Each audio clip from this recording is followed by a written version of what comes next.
Hello everyone, how are you all? I hope you all doing well. आप सभी बहुत अच्छे होंगे, सुरक्षित होंगे, साथ साथ अपने एग्ज़ाम की प्रिपरेशन भी कर रहे हैं। This is Shivangi in front of you and मैं आप सभी का game changer IAS IPS academy में स्वागत करती हूँ। आज हम लोग इन्वायरमेंट एंड इकोलॉजी की सीरीज स्टार्ट करने जा रहे हैं, जिसमें से हम लोग बेसिक इंट्रोडक्शन देखेंगे, जिससे हमें आइडिया लग जाएगा कि ये सब्जेक्ट बेसिकली है क्या क्या क्या चीज़ें हम इस सब्जेक्ट में पढ़ेंगे। एग्ज़ाम पॉइंट ऑफ व्यू से बात करें तो ये हमारे लिए काफ़ी इंपॉर्टेंट सब्जेक्ट बन जाता है, क्योंकि क्वेश्चंस इससे पूछे जाते हैं। More than 20 question every year they ask from environment and ecology portion. अगर हम 2022 की बात करें तो 25 क्वेश्चंस पूछे गए थे, बिकॉज हमारा जो सिविल सर्विस का एग्ज़ाम है एंड IFS एग्ज़ाम है, ये दोनों इंट्रीगेटेड होते हैं, तो इसलिए इससे क्वेश्चंस आता है। तो हम ये समझ सकते हैं कि ये हमारा एक की पिलर बन जाता है, ये हमारा एक सब्जेक्ट जो है की पिलर बन जाता है, जो कि हमें एग्ज़ाम में स्कोर करने के लिए, हमें उसमें कट ऑफ को क्रॉस करने के लिए काफ़ी हेल्पफुल हो सकता है। तो चलिए बिना किसी डिले किए हम लोग स्टार्ट करते हैं अपना डिस्कशन। आज हम लोग देखेंगे कि इन्वायरमेंट एंड इकोलॉजी बेसिकली होता क्या है। जैसे कि आप साइड पे देख पा रहे होंगे कि हमें क्या डिस्कस करना है, इन्वायरमेंट एंड इकोलॉजी। तो अब जैसे कि आप सभी जानते हैं, हमारा जो सोलर सिस्टम है वहाँ पर बहुत सारे प्लैनेट हैं, लेकिन अर्थ एक ऐसा प्लैनेट है जहाँ पर लाइफ पॉसिबल है। उसका रीज़न क्या है? उसका रीज़न है यहाँ का इन्वायरमेंट। अब ये इन्वायरमेंट क्या है? जैसे कि आप फिगर में देख पा रहे होंगे, वी एंड आवर इन्वायरमेंट। और इस फिगर में क्या है कि ये जो एक फिगर में यहाँ पर अंदर कुछ ग्लोब जैसा है, यहाँ पे चारों तरफ से देखा गया है कि कुछ इसको सराउंड किए हैं। तो बेसिकली इन्वायरमेंट भी फ्रेंच वर्ड के इन्वायरनर से मिलकर बना है। ये वर्ड जो है फ्रेंच वर्ड से आया है, जिसका मीनिंग क्या होता है? सराउंड करना। तो इन्वायरमेंट जो भी हमारे आसपास जो भी हमें सराउंड कर रहा है, वो हमारा बेसिकली क्या है? इन्वायरमेंट है। और इन्वायरमेंट क्या करता है? ये अफेक्ट करता है ऑर्गेनिज्म को उसके लाइफ टाइम में, किस तरीके से? उसकी ग्रोथ के लिए, डेवलपमेंट के लिए, और जो भी हमारी लाइफ एंड डेथ की साइकिल चलते, तो उसको कौन इफेक्ट करता है? उसको इफेक्ट करता है इन्वायरमेंट।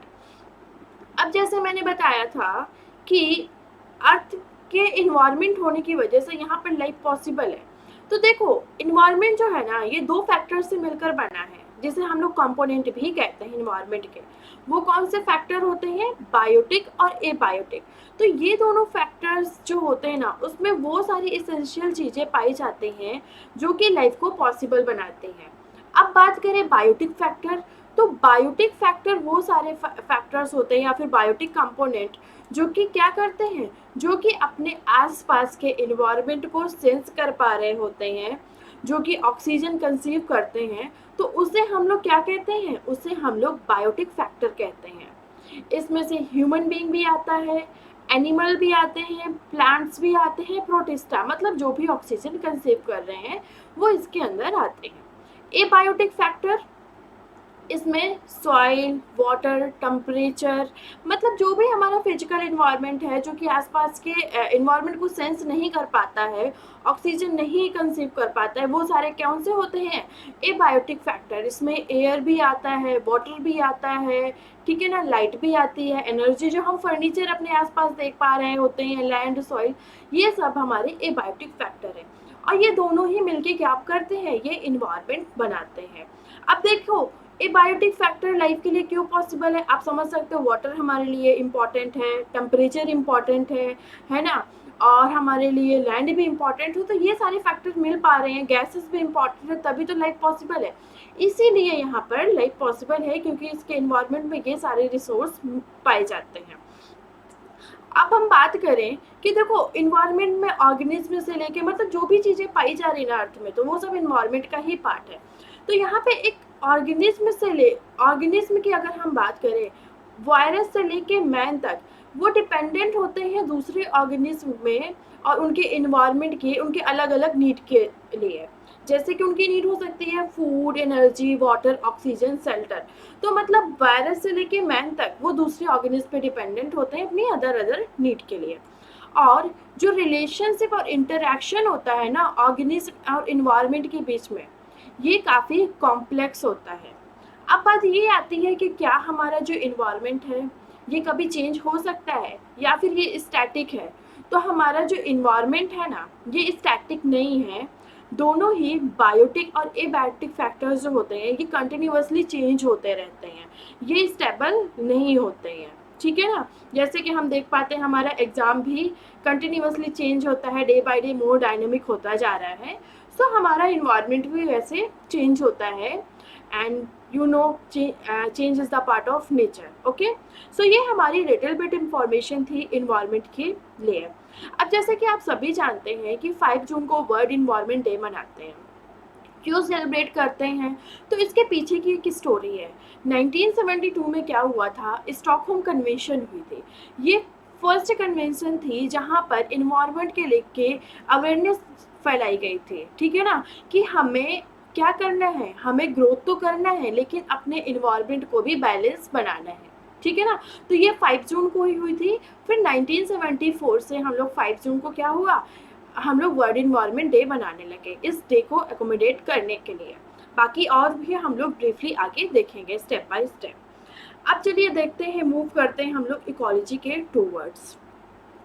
तो देखो, इकोलॉजी, अगर हम इकोलॉजी की बात करें ना तो ये इकोलॉजी जो होता है ग्रीक वर्ड के दो शब्द से मिलकर बना है, ऑइकोस प्लस लोगोस। ऑइकोस क्या होता है, ऑइकोस का मीनिंग होता है होम और लोगोस का मीनिंग होता है स्टडी। तो बेसिकली जो हमारी इकोलॉजी होती है ना ये स्टडी होती है होम ऑफ नेचर के। अगर हम इसकी परिभाषा की बात करें, इसकी डेफिनेशन की बात करें, तो ये एक साइंटिफिक स्टडी है जो रिलेशनशिप होता है ना लिविंग ऑर्गेनिज्म का एक दूसरे के साथ एंड उनके इन्वायरमेंट के साथ। तो जहाँ पर हम ये स्टडी करते हैं उसे हम लोग उस पोर्शन को क्या कहते हैं, उस पोर्शन को इकोलॉजी कहते हैं। अब ये इकोलॉजी डील किससे करती है, तो ये डील करती है उस वे से जहाँ पर जो ऑर्गेनिज्म जो होते हैं वो मॉडल्ड होते हैं अपने इन्वायरमेंट के साथ, और किस तरीके से वे अपने इन्वायरमेंटल रिसोर्स का यूज कर रहे हैं। इन्वायरमेंटल रिसोर्स क्या होता है, जैसे कि हमने पहले देखा कि हमारे इन्वायरमेंट में जो भी सारी चीज़ें पाई जा रही हैं, अब आप देख सकते हो कि हमारे इन्वायरमेंट में जो भी चीज़ें पाई जा रही हैं तो आप उसका यूज करते हो ना। आपके अंदर वुड पाई जाती है, वुड से हम लोग फर्नीचर का यूज करते हैं, वाटर पाया जाता है उसे हम लोग पीने के लिए यूज करते हैं और भी अदर नीड के लिए यूज करते हैं। तो किस तरीके से हम लोग इन्वायरमेंटल रिसोर्स का यूज कर रहे हैं, जिसमें से एनर्जी का फ्लो भी इंक्लूडेड है और जो मिनरल की साइकिलिंग भी इंक्लूडेड है। ये सब बेसिकली हम लोग इकोलॉजी के अंडर स्टडी करते हैं। अब यहाँ पर इकोलॉजी का एक ऑर्गेनाइजेशन लेवल होता है, डिफरेंट लेवल होते हैं। सो हम लोग उसे उसके टूवर्ड्स मूव करते हैं।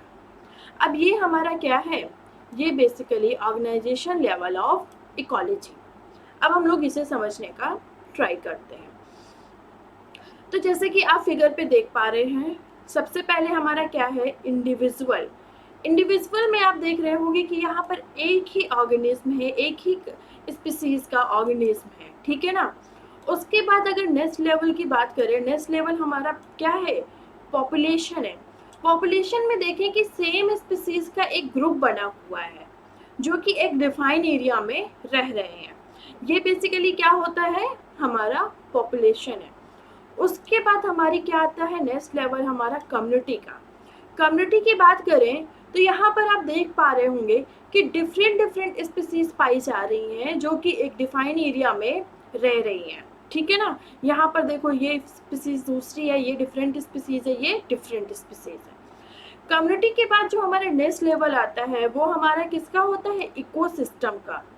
इकोसिस्टम की बात करें तो ये फंक्शनल यूनिट एरिया होता है।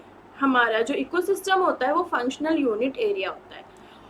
उसके बाद जो हमारा नेक्स्ट लेवल आता है वो बायोम का, जिसमें हम लोग टुंड्रा, टैगा और जो भी हमारे डिजर्ट और ये भी सारी चीज़ें हम लोग पढ़ेंगे।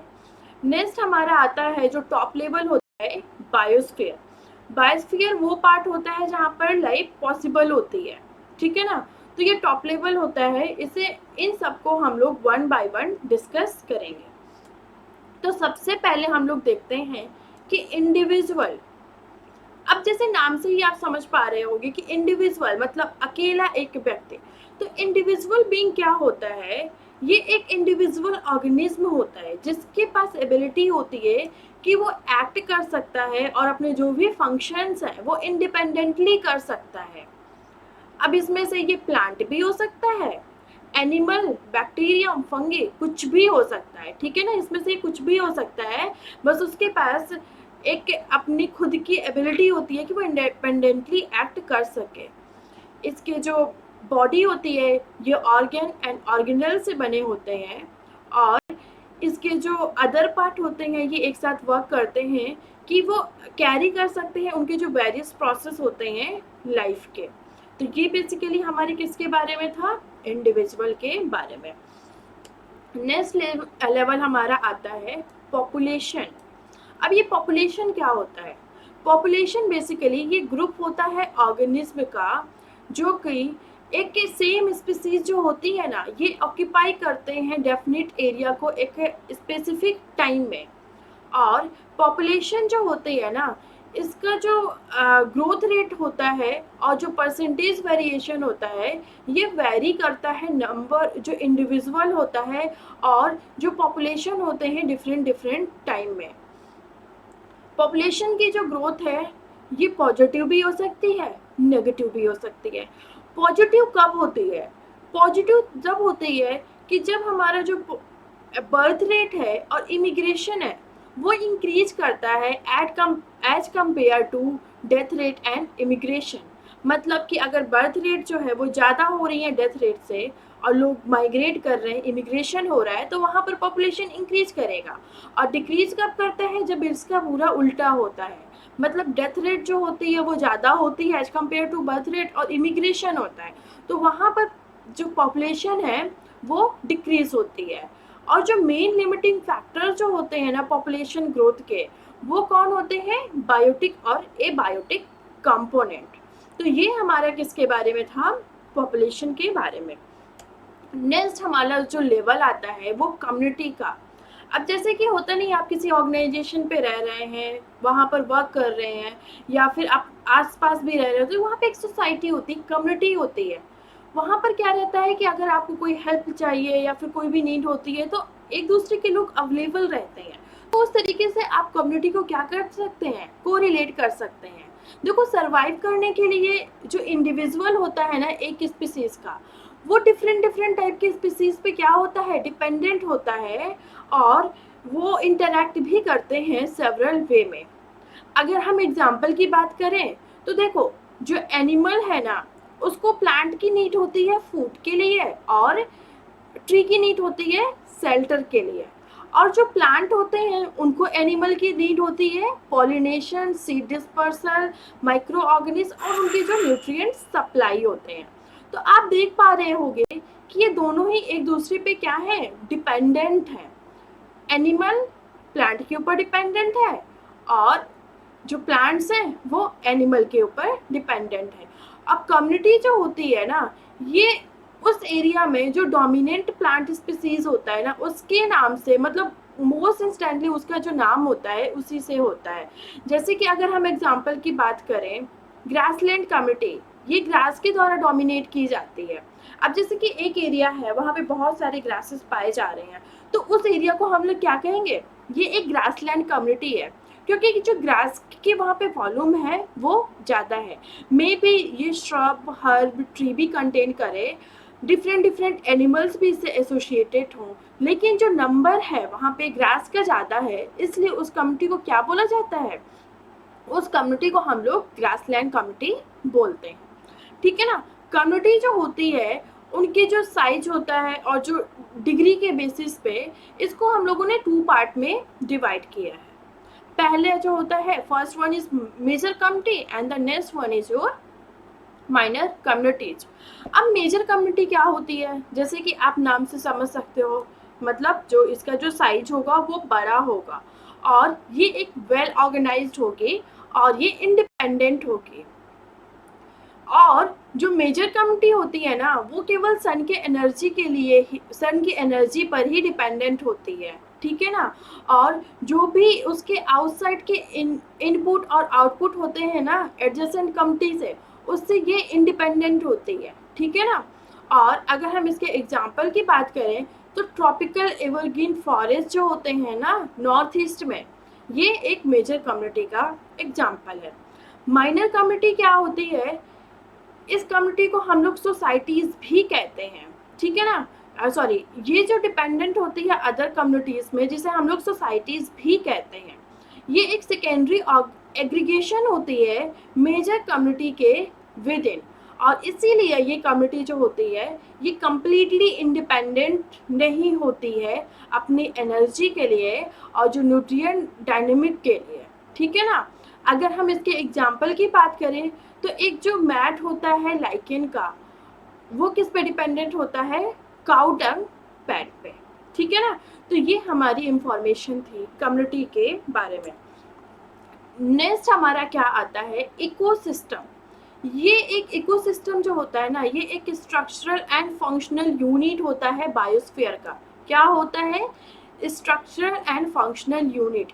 ये कंसिस्ट करता है कम्युनिटी जो होता है एक लिविंग बीइंग की और उनका जो फिजिकल इन्वायरमेंट होता है, और दोनों ही क्या होते हैं, ये इंटरेक्ट करते हैं और एक्सचेंज करते हैं उनके बीच जो भी मटेरियल होता है।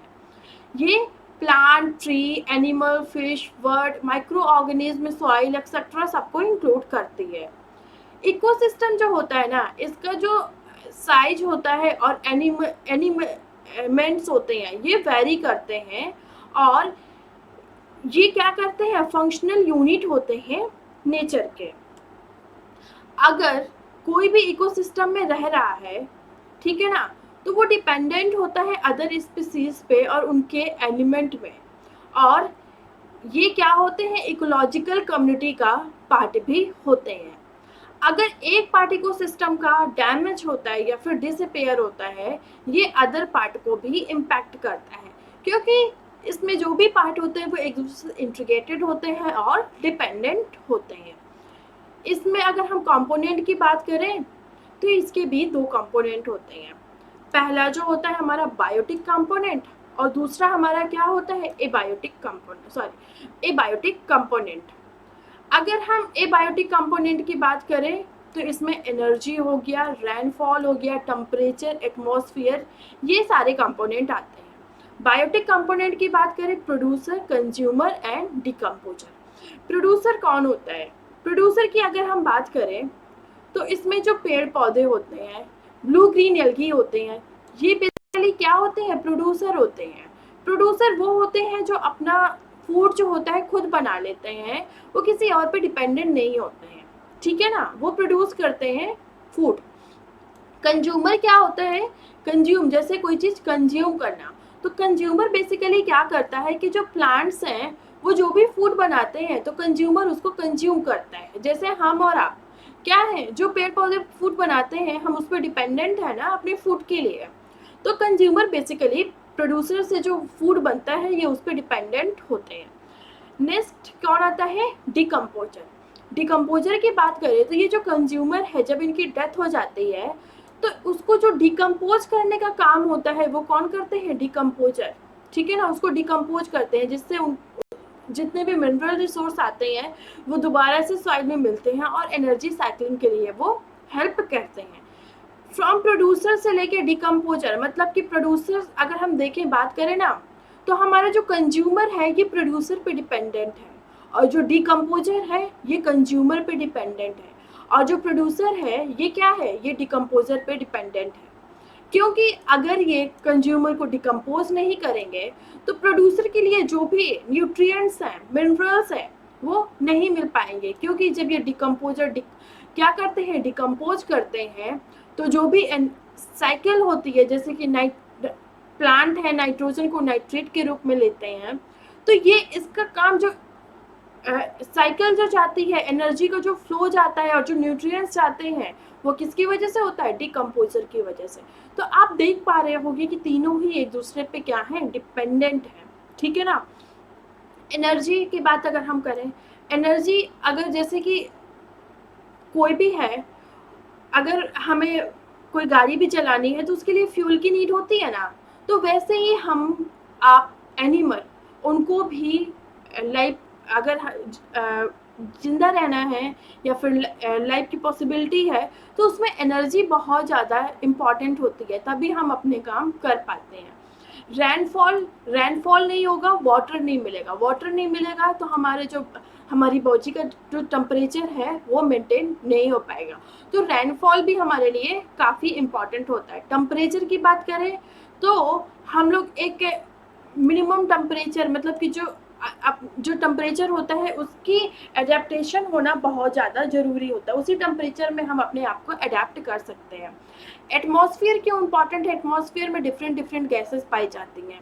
अभी जैसे आप देख रहे होंगे कि ऑक्सीजन का लेवल कम हो रहा है, कितने लोग एक्सपायर करते जा रहे हैं। सो यहाँ पर हमें एटमॉस्फेयर से ही ऑक्सीजन मिल रही है ना, तो आप समझिए, तो एक लिटिल बिट इंफॉर्मेशन थी। अदरवाइज हाइड्रोजन, नाइट्रोजन, ये सारी गैसेस हमारे एटमॉस्फेयर में पाई जाती हैं जो कि हमारी लाइफ के लिए काफ़ी इम्पॉर्टेंट है। तो आई होप यहाँ तक आपको कोई डाउट नहीं होगा। नेक्स्ट क्लास में हम लोग बायोस्फीयर और बायोम के बारे में डिस्कस करेंगे, और I hope you enjoy all of you enjoy this class. Thank you so much.